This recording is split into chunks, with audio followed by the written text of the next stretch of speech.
Yes కాసేపట్లో హైదరాబాద్ రవీంద్ర భారతిలో SP Balasubrahmanyam విగ్రహం ఆవిష్కరించనున్నారు. సీఎం రేవంత్ రెడ్డి విగ్రహాన్ని ఆవిష్కరించనున్నారు. బాలు విగ్రహ ఆవిష్కరణను తెలంగాణ వాదులు వ్యతిరేకిస్తుండటంతో పోలీసులు భారీగా మోహరించారు.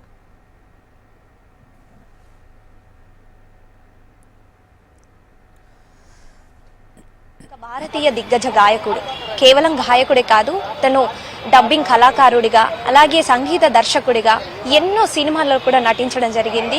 మొత్తంగా తన ఈ అన్ని రంగాలలో కూడా తన సత్తా చాటడం జరిగింది.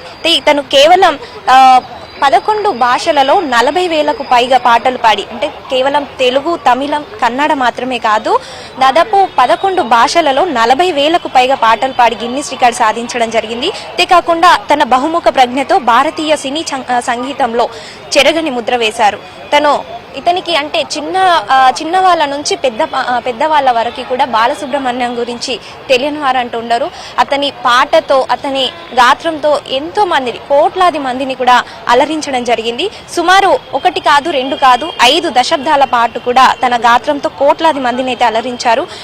గాయకుడిగా కాకుండా నటుడిగా కూడా, డబ్బింగ్ కళాకారుడిగా కూడా తన సత్తా చాటడం జరిగింది. 40 ఏళ్ల సినీ ప్రస్తావనలో 40,000కు పైగా పాటలు పాడి, దాదాపు 11 భాషలలో పాటలు పాడి 40 సినిమాలకి సంగీత దర్శకత్వం వహించి ప్రపంచంలోనే ఒక అరుదైన రికార్డు సృష్టించడం జరిగింది.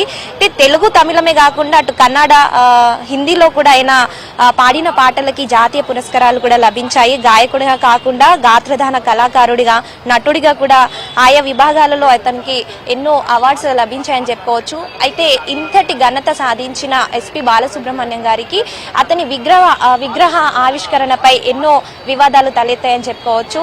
ఎందుకంటే ఈ రోజు రవీంద్ర భారతిలో మధ్యాహ్నం 3 గంటల సమయంలో ఎస్పీ బాలసుబ్రహ్మణ్యం గారి విగ్రహ ఆవిష్కరణ ఉంది. దీనిపైన ఎన్నో వివాదాలు తలెత్తాయని చెప్పుకోవచ్చు. అవన్నీ వివాదాలు అన్ని కూడా దాటుకొని ఈ రోజు అధికారులు అధికారికంగా తన విగ్రహ ఆవిష్కరణ అయితే చేపట్టడం జరుగుతుంది.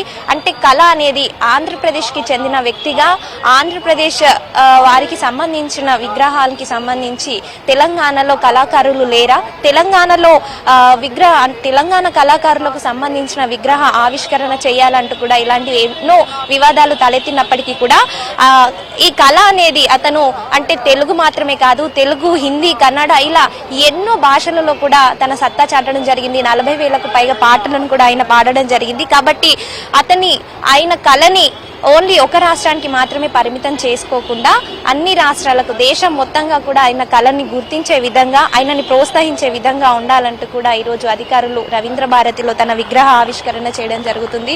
ఈరోజు దీనికి సంబంధించిన ఏర్పాట్లు కూడా అధికారులు చేయడం జరిగింది. మొత్తంగా ఈరోజు మధ్యాహ్నం 3 గంటల సమయంలో సీఎం రేవంత్ రెడ్డి వచ్చి విగ్రహ ఆవిష్కరణ చేయబోతున్నారు. మొత్తంగా దీనికి సంబంధించి ఏర్పాట్లు కూడా అధికారులు అన్ని ఏర్పాట్లు కూడా చేశారు.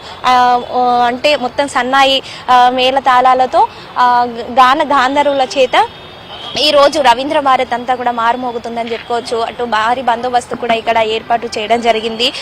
ఎన్నో అవార్డ్స్ ని తీసుకున్న బాలసుబ్రహ్మణ్యం గారు ఎన్నో బిరుదులు, మొత్తంగా ఎన్నో బిరుదులు, గాన గాంధర్వుడని ఇలా ఎన్నో బిరుదులు తీసుకున్న ఈ బాలసుబ్రహ్మణ్యం గారి విగ్రహం ఎన్నో వివాదాల తర్వాత ఈ రోజు ఆయన విగ్రహం అయితే ఆవిష్కరణ చేయబోతున్నారు. దీనికి సంబంధించి ఎంతో మంది ఇక్కడికి వచ్చేందుకు ఎంతో కుతూహలంగా ఉన్నారని చెప్పుకోవచ్చు. అంతేకాకుండా ఈ రోజు జరగనున్న ఈ విగ్రహ ఆవిష్కరణకు సంబంధించి అన్ని ఏర్పాట్లను కూడా చేయడం జరిగింది.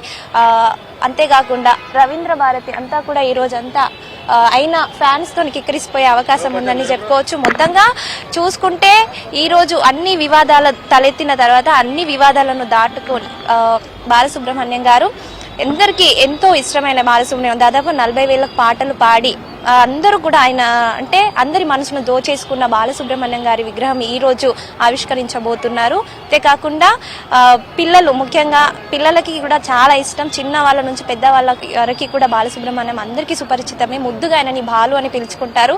అలాంటి ఆయన విగ్రహం అంటే కేవలం ఒక రాష్ట్రానికి మాత్రమే పరిమితం చేయకూడదు, కళని అంతా అంటే మొత్తం కూడా ప్రోత్సహించే విధంగా ఉండాలి. కాబట్టి ఆయన కళని ఒక రాష్ట్రానికి పరిమితం చేయకుండా అందరూ కూడా గుర్తించే విధంగా ఉండాలంటూ కూడా ఈరోజు ఆయన విగ్రహావిష్కరణ చేయబోతున్నారు. కెమెరామెన్ ప్రవీణ్తో అలేఖ్య, HM టీవీ, హైదరాబాద్.